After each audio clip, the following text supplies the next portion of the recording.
Today's episode of the Goldcast is sponsored by a lesson, a podcast lesson, if you will, a lesson on podcast structure for those of you who have never heard a podcast before. So what we're in the middle of right now is called our cold open. We'll begin with a brief joke, a sponsor, a fake sponsor, a discussion about just our general feelings, and then we go into what's called an intro. It's usually a type of theme music, and then that's followed by the subject that is in the heading of the episode. Now, the reason I'm addressing this is because apparently everybody couldn't get past the first 2 minutes of the intro from the last episode to hear the actual discussion on the 49ers. People were a little bit confused as to why we discussed our city being blessed at the beginning of the intro and not the 3 takeaways from minicamp when they just held on a couple minutes after the cold open and after the theme song. They would have heard the actual podcast, the subject matter being discussed in the podcast. I think that about wraps it up. What do you think, Ray? I think someone was even generous enough to put the timestamp of when all of this, when the topic of discussion, or a topic, the i.e. 3 takeaways from 49ers minicamp, even put a timestamp in the comments for you guys. So, just in case. Just in case. Just in case you didn't feel like hearing the intro. Wanted to just get right to the meat of it. So now, for those of you who are now hearing their second podcast ever, or you're coming back to try us again, now you know how these things work. Now, Raymond, before we get started, why don't you let them know where can they find us? You can like us on Facebook.com at The Goldcast, Facebook.com/The Goldcast, and you can also follow us on Twitter at @the_Goldcast. And you can also subscribe to us via iTunes, YouTube, and Stitcher, all under the same moniker of The Goldcast. Like, subscribe, and comment, and we will read them off live during our recordings, even if they are live during our recordings, even if they're an unfavorable comment. My favorite still is the one where the guy said something to the equivalent of that he was gonna find a rope to hang himself with. Do you remember that? That comment? Yeah. That was hilarious. I was so funny. I don't even remember what we had said that angered him so much. I have no idea, but he had, yeah. Oh man, that was too funny. Okay, so here we go. We are going to have instantaneous reactions to the Warriors draft night. A pretty busy night for the Warriors. And then we're going to go into this Kevin Durant trade rumor business. Before we get started, Raymond, why don't you let them know where can they find you? I'm on Twitter at Ray Solis and Instagram at Ray Solis1. Awesome. And I'm on Instagram at Rudy Solis3 and Twitter at Rudy Solis3RD. The greatest fanalist in the game is here. Your professor of fanalism is here. Class is in session. Let's go. San Francisco, are you ready? This is the Goldcast. Boom! Welcome to another edition of the Goldcast. We are the voice of the Bay. I'm your host, Rudy Solis III, and with me is my brother, my co-host, Redmond Solis the first, baby. Let's get to it. All right, guys. So, Goldcast Nation, the NBA draft was here. It is done. It's over. And the NBA draft is completely different than the NFL draft. It's 2 rounds. It's very short. And in this sport, Ray, as you know as well as I do, the number 1 pick is usually the real deal. Like the first 2 or 3 guys. And then you're kind of scraping at the bottom of the barrel depending on where you go. Now, having said that, Steph, Clay, Draymond, all were not first-round picks, or not the first picks of the draft. They were in the first round, but not the first picks of the draft. And still, look at the amount of production. Let's talk about what happened today with the Warriors. I want to hear your perspective on this. So let's start with number 1. The 28th pick, Jordan Poole, was a shooting guard from Michigan. The 41st pick was Eric Pascal. I don't know how to say that. I apologize to Mr. Eric. Power forward from Villanova. And the 58th pick was Mai Uni. Again, I'm butchering this name. Shooting guard from Yale. And then we traded to get Alan Smagialik. Alec Ajic. I am just. Your guess is as good as I mine. am butchering these names like no tomorrow. I apologize to all of you. We just say NBA draftee, who was from New Orleans, who we actually had previously drafted. So Raymond, let's talk about. You could talk about them individually. You could talk about them as a whole. We obviously we're not big college guys, but let's talk about this from a strategy point. What is the strategy behind Bob Myers and crew for getting these particular 4 players onto the Warriors? Well, there's 2 shooting guards, with the exception of Allen draftee. There's Jordan and Mai are both shooting guards, and Eric Pascal is a power forward. So the equivalent on the Warriors would be Jordan and Mai are Steph and Clay, and then Eric Pascal is Draymond. So they've basically drafted the equivalent position-wise, not talent-wise, of those 3 players. Now, one of those players is obviously not going to be here for the majority of the season. And the same with Kevin Durant, who also will not be here for the majority of the season. And he's a forward, too. He's also a forward. So not necessarily, obviously, a much more dynamic player than Clay. Clay's actually a guard. But what this tells me is that they're getting guys that I'm assuming here, this is all a guess because we don't follow Michigan or Villanova or Yale, or we don't follow NCAA on either football or basketball. Although we do follow NFL a little bit leading up to the draft because it's a much bigger campaign leading up to that show, and so we do follow tape and read scouting reports and such. But in the NBA's regard, they've only been doing this NFL-esque format for not nearly as long as the NFL. But the thinking, what I'm inferring from this is that they're trying to get positions similar to the ones that are going to be absent, because we have a lot of free agents this season, and a lot of these guys are going to be gone. So we need young guys to come in and hopefully, contribute. The degree of contribution is obviously the big question. I don't think there's super high expectations for either of these 3 players, and that's not necessarily a knock on them, but it's just like the hill that they have to climb, the standard that they're coming into versus Golden State. But also, on the flip side, they're going to be surrounded by players and are going to be very supportive, very encouraging, and are going to push them to tap into the best parts of themselves as far as their position goes. So, Eric Pascal is the one that kind of sticks out to me the most because he's huge. He's 6'6", but he's 254 pounds. So he's right around, he's like the same size of a middle linebacker for the NFL.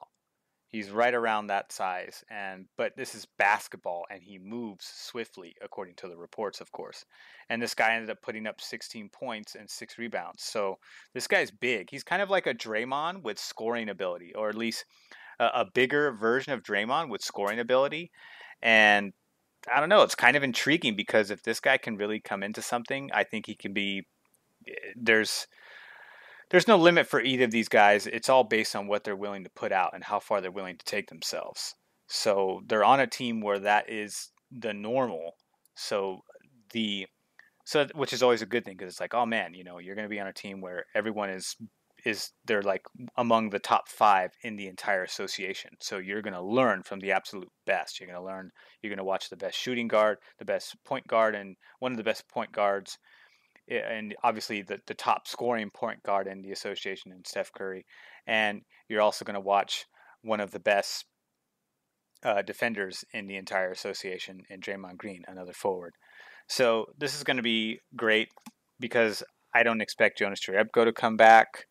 I don't expect Andrew Bogut to come back. Who knows what Damian Lee is whether he's gonna do. We don't know if Alfonso McKinney is gonna come back. We don't know if what's gonna happen with Quinn Cook. We don't know if DeMarcus. Well, let me go down that list. I'll go down that list for you to we'll break that down. So here's who's under contract. So Steph Curry's under contract, Sean Livingston, Andre Iguodala, Draymond Green, Alfonso McKinney, he's actually under contract, so he can't move, and then Jacob Evans. Now our free agents, here's our free agents. Quinn Cook is restricted, Damian Lee is restricted, Klay Thompson unrestricted, Jordan Bell restricted, Kevin Durant player option, Jonas Jerebko unrestricted, Kevin Looney unrestricted, Andrew Bogut unrestricted, DeMarcus Cousins unrestricted. So that whole back end, Jerebko, Looney, Bogut, Cousins are all unrestricted. So, and then McKinney is under contract. So, but still, you're looking at 1, 2, 3, 4, 5, 6, 7, 8, 9 free agents. Only 3 of them restricted. 1 with a player option, Kevin Durant, and then the rest all unrestricted. So that's 5 unrestricted free agents, and there's a good chance that Looney could get paid bigger money. If he wants to chase that money, he goes somewhere else. Who knows what DeMarcus Cousins is going to do, and who knows whether or not the Warriors even want DeMarcus Cousins. I think that's also a fair thing to say. Like, do they want him? I don't really know. Yeah, I agree. And then Jonas Jerebko, who really left a lot to be desired in the postseason this year, really just seemed in over his head for most of the post. After contributing well during the regular season, too. Yeah, he had a good year. That's what was a little confusing. I liked him during the regular season. I thought he was great.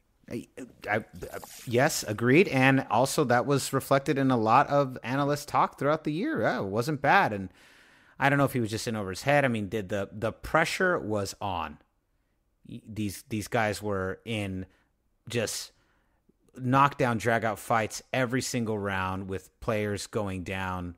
Beginning in Houston, we started dropping like flies, and just everything got tight, and the margin for error was extremely short. It was very, very short here. The margin for error is very short, and I could see that maybe Jonas Jerebko was just a little in over his head and wasn't quite ready for that level of competition and that level of pressure. Perhaps. I mean, he's a veteran too, though, so I kind of expected more out of him. Alfonso McKinney, I thought, was pretty solid in the postseason, and then kind of tapered off once we got into the finals.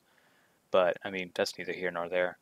As far as the draft picks are concerned, I expect some of these guys I expect all 3 of them to show up throughout the regular season. It's just a matter of, what degree of contribution they're going to be able to bring under the tutelage of Steve Kerr and, with the encouragement of this locker room. I think there's no question that they're going to get good coaching from Kerr and positive encouragement from their teammates. It's just a matter of how well they're going to be able to apply what they learn on the court at an NBA level. Yes, absolutely. Eric Pascal feels like the right way you would say that. But he definitely, I find him very intriguing as well. Villanova obviously won a title, and so he is very intriguing. I also do like Jordan Poole, though. The shooting of Jordan Poole is really what seems to have been his highlight. He shoots like 83% from the free throw line, and at some points in the season was averaging almost three made threes a game. And so obviously that shooting strength is something that lends really well to the Warriors' structure and to their system. So I'm intrigued by Jordan Poole. I think the one I know the least about is the Oni guy, but Jordan Poole and Eric Pascal, they just there's definitely a lot of room there. Villanova's, coming from Villanova, he's been from a championship program. Eric Pascal has. Jordan Poole not so much, but Michigan obviously has a very storied basketball. Is about storied basketball school. So interesting. We'll see what happens in the regular season. What do you think? Yeah. Well, Oni's a two-way guard, so he's kind of like a Klay Thompson is what he is. Only he's not as tall as Klay Thompson. Klay Thompson's 6'7". Oni is 6'4", although they have the same weight. They were both 206 coming out of college. And So he's got some two-way ability. He's got a good jump shot. He's got passing ability. So where he might beat Clay is off the dribble, but we'll have to see. He put up 17 points and 6.3 rebounds, 6.3 rebounds and 3.6 assists per game as a junior. Clay was in the 20s towards the end of his college career, so not necessarily as potent as Clay. 5-point difference, give or take. That can all change depending on how they apply themselves. But this is somebody that has Clay-like attributes. Whether he comes into his own the way Clay has is obviously a different story. The percentage of that is, pretty low, not to sound pessimistic, but you never know. You never know. This guy could become something, but I like that he's a two-way player though. Him and Pascal both, they bring defensive potency to the game, and Jordan is someone who needs to develop that side of his game more, but the scoring aspect is there, which is great. Because the Warriors are a shooting team, and you need shooters to be on. If you want to play on this team and play in this league today, you got to be able to shoot. There it is. Boom. All right, so obviously the primary focus of Bob Myers is to sign 2 free agents. One is a free agent, the other one has a player option, and those are, of course, Kevin Durant and Klay Thompson. So let's talk about the big rumor, Raymond, that was out today. Brian Windhorst was on Get Up. He was on ESPN this morning, Thursday. We're recording this Thursday night, a little bit later in the evening at about 10:30 at the night. And Brian Windhorst said that the Durant situation is still in flux. One of the things that's being discussed right now is that the Golden State Warriors would offer Kevin Durant a 5-year contract, $57 million more than he could get signing elsewhere, let him rehab, and then work with him to be traded, potentially to New York, potentially to somewhere else. It would be their way to sort of take care of him monetarily after what he just went through, and also protect the franchise to get some assets. If that happens, the Knicks would be in a tremendous position to get back into this because they have those young assets plus cap space. For lack of a better term, it would be a delayed sign and trade, is what Windhorst said. Because this is the only team that he can get the 5-year max, 5-year, 220 max to play. He can only get that with us. If he goes anywhere else, he's only eligible for 4 years, $164 million contract. So darn. Yeah. This was so much missed out. This was okay. Let me just go off on this for a minute. This has to be the most disheartening information. This makes me feel, and it begs the question, where does Kevin Durant sit with the Warriors right now? Where is he at? This makes me feel like this idea that the Warriors rushed him out and that they got him hurt and that this was possibly their fault. This is what this makes me feel like. This makes me feel like that is how Kevin Durant feels. And that this whole idea of this delayed sign and trade is the Warriors trying to make good and make sure that KD ends up in a good place and that, at least we end on amicable terms. That is really weird because the story coming out of the injury was that this was a decision made as a group. His reps came out and said that they were okay with the decision. Kevin Durant said he thought he could play. The doctors said he could play. So this feels like to me like the narrative has changed a little bit in the last week, and it makes me feel like maybe Durant feels differently now about the situation than he did 7 days ago or a week ago or whenever the hell this, I don't even know anymore. It's all a blur. And so that's just disheartening, and it's a little concerning. And I really hope this isn't true because I've been saying that, and they're still saying Woj tonight on the draft was saying he wasn't sure that even Durant wants to make this decision independent of everybody else, and that this is a decision he wants to make for himself, independent of everyone else. So that to me tells me, Ray and Goldcast Nation, that tells me that he still hasn't fully made up his mind, but it does sound like there's a little bit of resentment here. And it does sound like there's a little bit of resentment and a feeling from Kevin Durant that he may have been pressured into this. And it's just the energy around what this story could possibly mean that bugs me more than anything. Well, and it also bugs me the idea that he could be traded away. I want to see Kevin Durant spend the next 5 years here. And Woj said his mind was not made up. He was far from a decision. He has a little bit more time. He's got basically, another week or so. That 10, 15, I think like 10 days, I think is what he has before he has to make a decision. That's not something I fact check. I don't have time for that here. And so it was disconcerting. It was disconcerting. It was a little weird. And I feel like the narrative has changed a little bit. Raymond, what do you think? It's hard to know because sometimes I feel like these media experts are guessing. I mean, they are, because they're not inside Kevin's head. Not like Kevin has come out and made any official public statements. So, and especially about the Bay, you notice like if it comes to like New York or Boston, they're going to be right. But there's so many people in those markets. But anytime they try and take guesses about the Bay, a lot of times they're wrong because they're not really insiders here. And the media here, as we've talked about critically, sometimes critically and sometimes to an advantage, is that they don't really, this isn't really an open market. We're not an open book. You can find out what's happening in Boston, New York. There's 100 insiders that can give you information, but you don't have that kind of access in the Bay Area. No, you don't. And in Kevin's case, there's some stuff that you can read in between the lines. Like if he was truly just content, he would have picked up that option a long time ago and just put everything to rest. So the fact that he hasn't lends some truth to the fact that he is, undecided.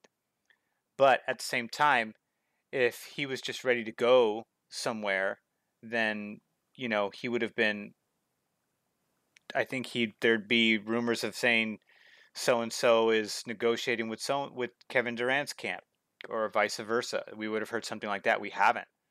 So I think the one thing that is most likely true is that he's undecided, and right now he's kind of in limbo. But we do know that the Warriors are obviously talking to him, and they're obviously helping him with his rehab. So there is that, and even though it sounds kind of odd, his injury kind of plays into the Warriors' into the Warriors' hand a lot better than if he was healthy and we were three-peating. Agreed. What do you think about this idea? Do you get the same impression that this idea of this delayed sign and trade, does it give you the impression that perhaps there is a little bit of bad blood coming from Kevin Durant towards the Warriors?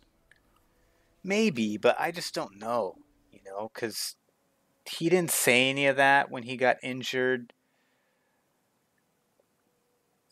I believe Bob Myers, he's not like a snake in the grass kind of GM. He's not shady.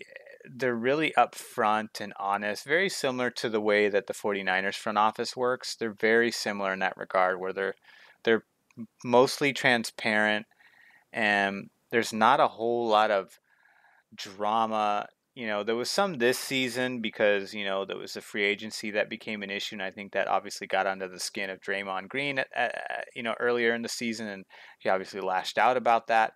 But outside of that, I mean, there's not really a whole lot of baggage that this team carries around that's in constant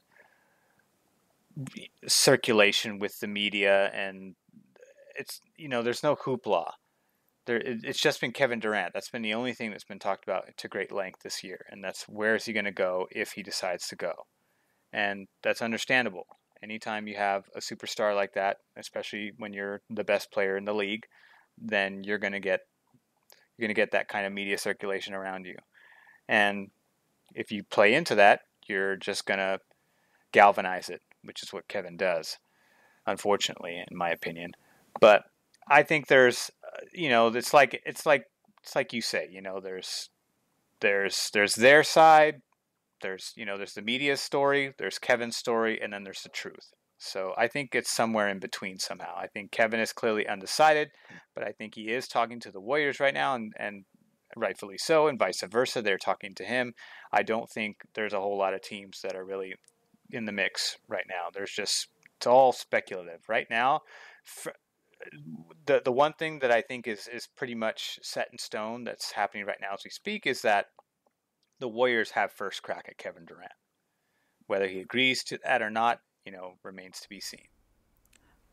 Agreed. I think that they do have first crack at him, and I really hope, truly, that he resigns. I have made this very apparent, and I kind of thought it was a done deal after the Clay injury. And now, obviously, with this new information, we're not entirely sure. I will say this. That's probably one of the coolest parts about the NBA is all of this movement. It's as interesting as the actual playing itself, is the drama of where these players go, because in the NBA, obviously in the association, one player's move just changes everything. You know what I mean? It does. Just like when Kevin Durant moved the first time, just like when LeBron went to Miami, a lot of moving parts started to, get moving, so to speak. And I think the other thing too is that with Durant, I feel like this one has been a little bit more polarizing than even the LeBron one, just because Kevin Durant is such a unique player. Like, his size and his ability is something we've never seen before. And it's even more unique than LeBron's freakish athleticism. Not to take away anything from LeBron. He's obviously a very talented athlete, but Kevin Durant at his height, it doesn't normally happen. The next player that I can think of that's that tall with that type of talent was Dirk Nowitzki, and Dirk Nowitzki was just a pure shooter. He didn't even have half the athleticism that Durant has, or the dribbling ability. Kevin Durant dribbles; his dribbling is phenomenal. But I mean, it's kind of frustrating, because you're like, just get on with it already. Like, if he's gonna leave, then just rip the Band-Aid off and let's all move on. But if he's not, then get something done so we can end the anxiety already.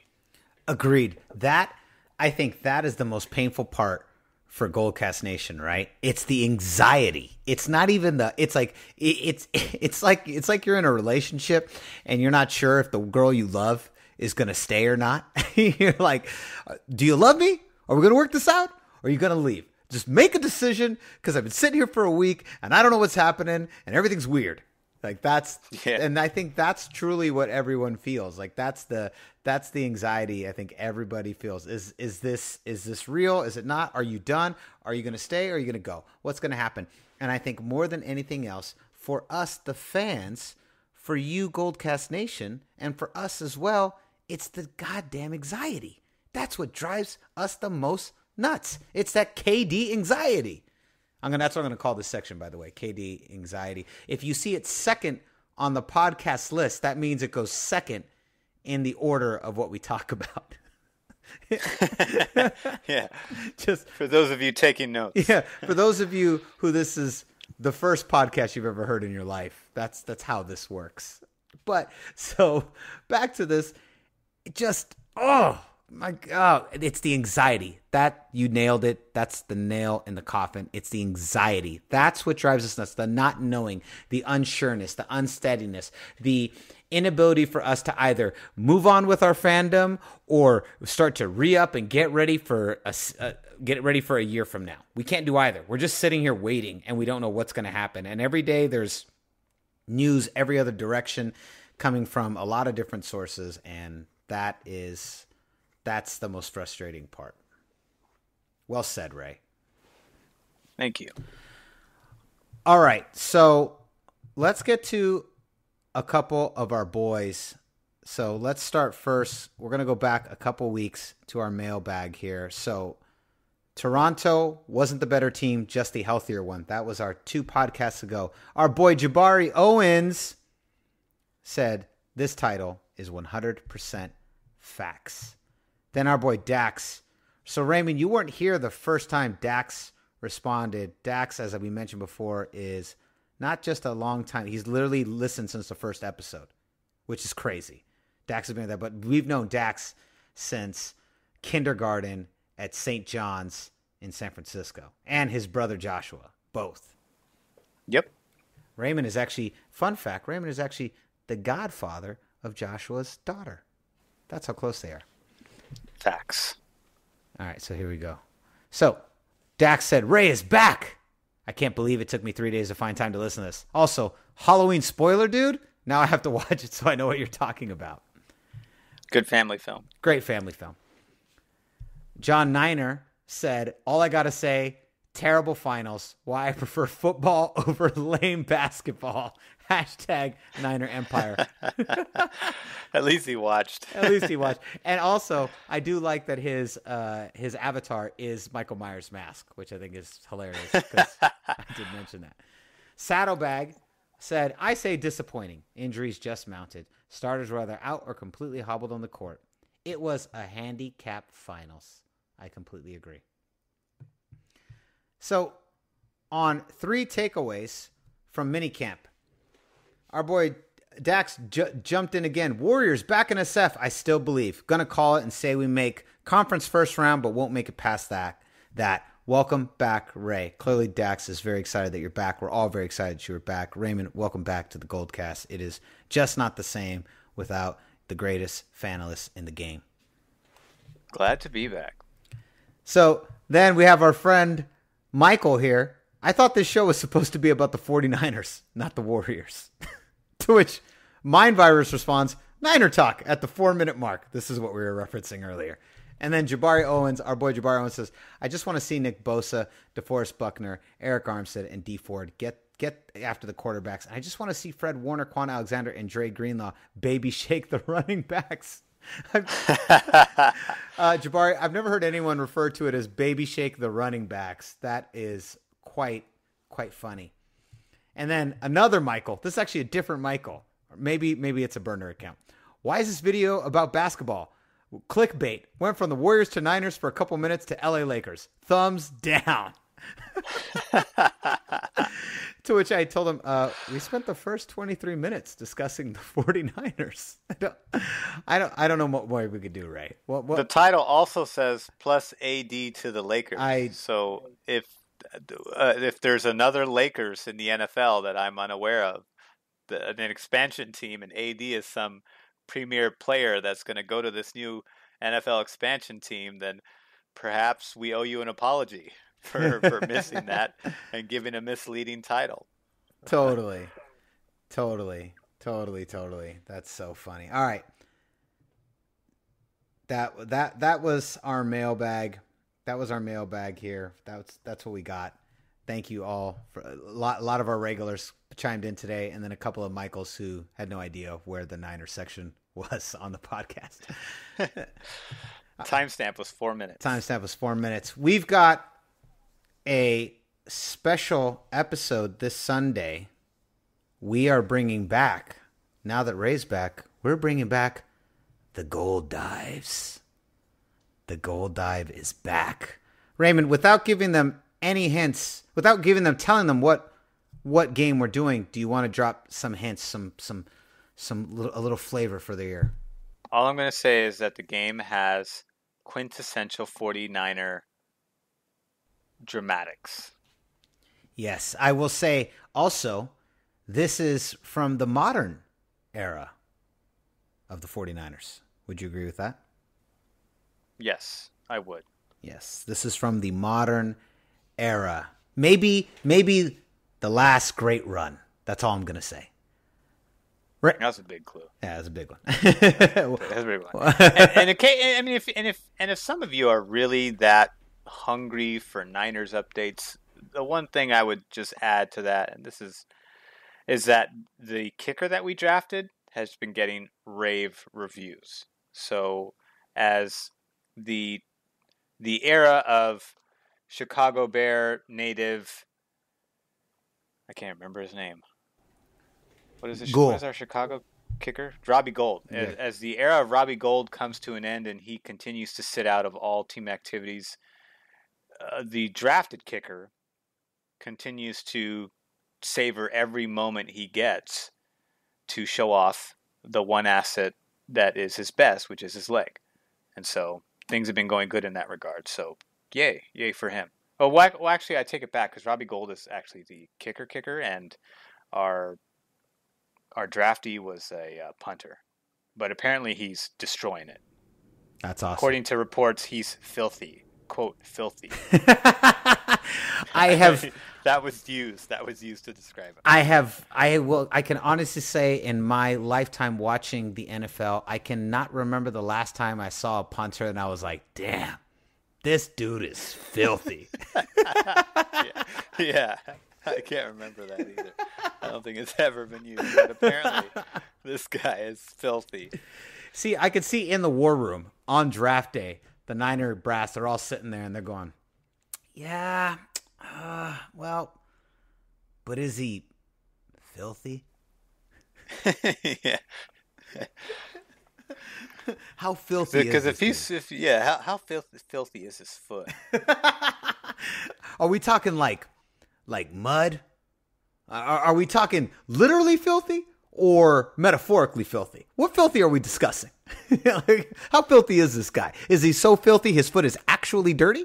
Like he has a disease? Because that's inevitable. In fact, that's every player on our roster. How filthy is this guy? That's hilarious, Ray. Filthy.